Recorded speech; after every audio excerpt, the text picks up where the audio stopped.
Hey, and welcome back to Communication and Research Methods class. It's Bram Duffee here with you today. We're talking about focus groups.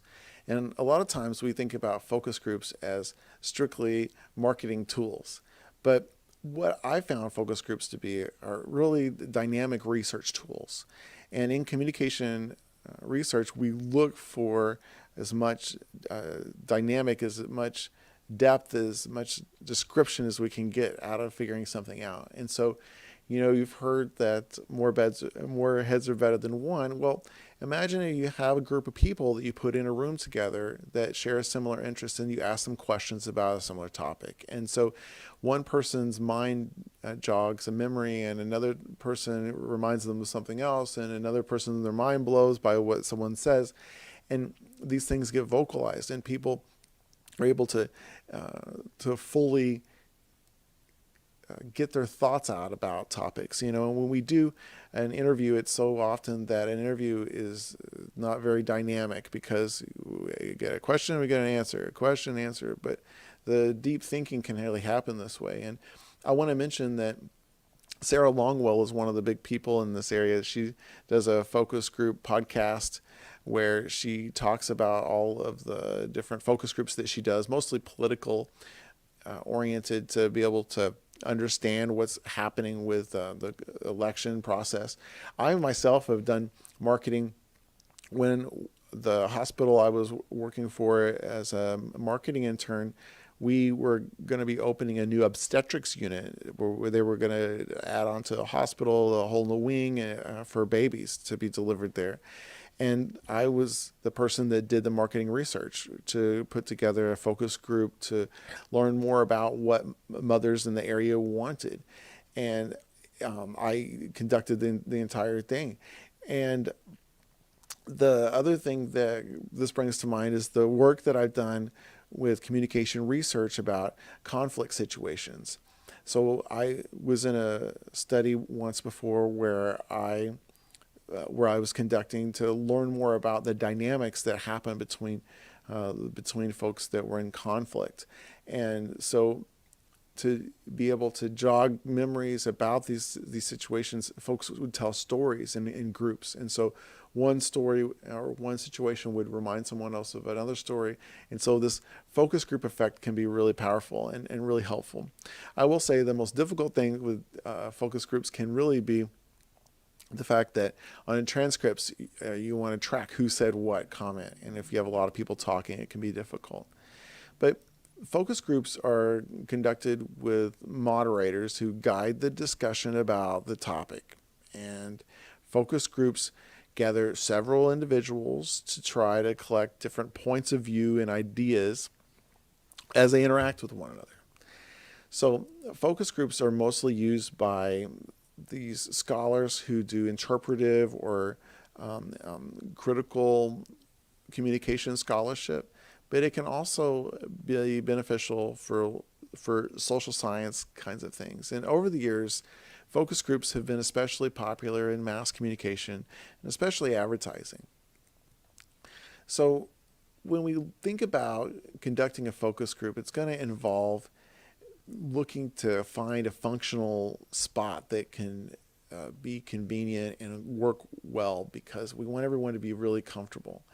We want to be able to have a recording device that works and have a discussion guide ready to go that's there, because we're going to be taking data from focus groups and analyzing that, right? And so our analysis later is going to require that we have the information transcribed so that we can do a conversation analysis or a grounded theory analysis or a metaphoric analysis, right? So these are the kinds of things, content analysis.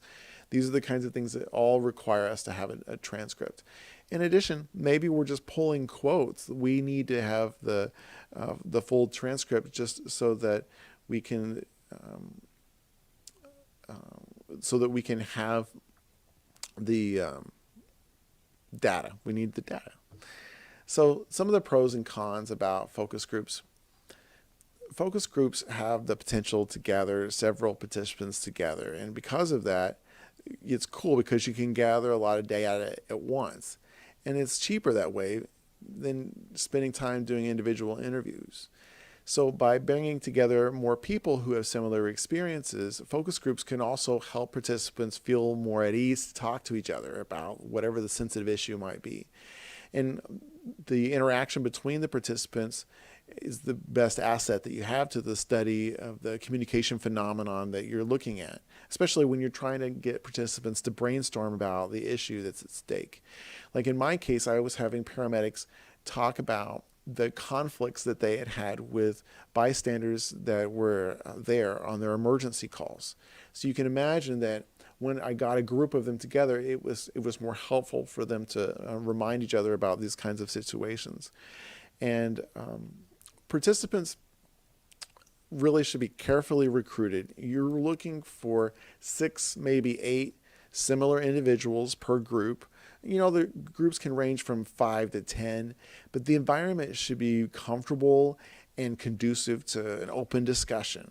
And that way the seating is arranged in a circle so that you can facilitate interaction, and all the sessions, are audio taped for accuracy. The moderator should be a skilled person because that's the person that's going to be playing a critical role, that is going to be guiding the group discussions and using the predetermined questions to get there, all through their efforts, because they have to encourage participants to share openly the whole time. A focus group moderator has to have a range of skills and responsibilities just to make this session manageable. And it begins with just picking the right moderator, someone that can exercise a mild, unobtrusive control over the situation, but also has, the adequate knowledge of the topic, and maybe someone that can make the participants feel comfortable. The moderator has to handle with logistics and take notes and record, the stuff that's going on. They have to be mentally prepared. They're running the whole show, so nothing can happen wrong with the moderator for this to go down. We have commonly a lot of discipline in listening, and familiarity with the route of question has to happen, because you are taking people that all know a lot about what you're questioning, and they're all going to be sharing. And so you're going to have to keep the whole group on track, but still get all of the ideas expressed that seem beneficial. And we all know the problems about having someone that talks too much or someone that doesn't talk enough, and what that can cause. So those things have to be moderated. That recording the discussion accurately through these old tape recorders and written notes is just a vital part of that. But managing the other part, again, is managing the group dynamics. They have to subtly control the interactions, especially people who are acting to be more expert than someone else, like these dominance hawkers or ramblers. And so let's just go through and talk about how you would go about beginning out a focus group discussion. So the first few moments in a focus group are really crucial, because in a brief amount of time, the moderator has to create a thoughtful, permissive atmosphere and get the ground rules out there and set the tone for the discussion. So a lot of the success of what happens in that group interviewing has to be attributed to the development of this open environment. And so let me read a typical introduction. See how this sits with you. Good evening and welcome to our session. Thanks for taking the time to join us to talk about your experience with advertising. My name is Bram Duffee, and this is Jane Doe here assisting me. We're both from Kennesaw State University, and we've invited you here because you have been identified as someone who intakes a high amount of media. Our group wishes to use that experience to find out more about advertising campaigns. And there are no wrong answers, but rather differing points of view to be expressed today. And I want you to feel free to share your point of view, even if it differs from what other people have said. And keep in mind that we're just as interested in negative comments as we are positive comments. And at times, the negative comments could be helpful. It's good that We have each other in this environment because it's designed for one person's statement to trigger your own thoughts and help develop a conversation. You've probably noticed the microphone. We're recording the session because we don't want to miss any of your comments. People often say things that are really helpful, and during these discussions, we can't write as fast as we really need to. So we want to be on a first name basis tonight. We aren't going to use any names in our reports, but you know that you have signed the paper and know that you are assured of complete confidentiality. But for the communication part of this, we've placed name cards on the table in front of you so that you can help us and help each other remember each other's names. Let's find out some more about each other by going around the table and just, if you don't mind, share your name and where you live.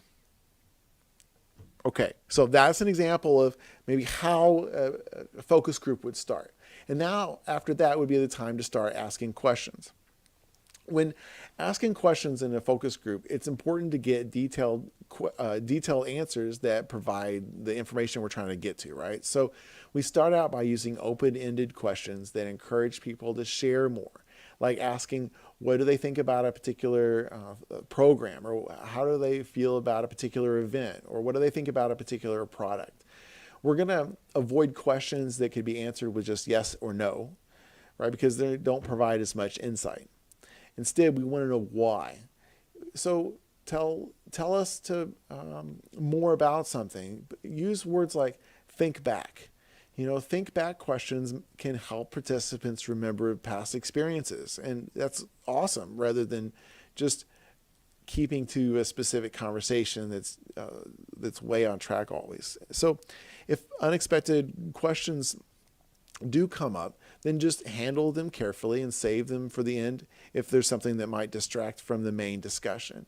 And as the moderator, the goal is to guide the group using the interview questions that you've already formulated. That's what that interview guide is so important, because you want to be able to have that as your framework, because that same interview may need to be done a second time, or may need to be critically explored this time. And so having that as your guide is going to help in both of those fronts. So you might find yourself saying things like, tell me more about that. Those words are just fine.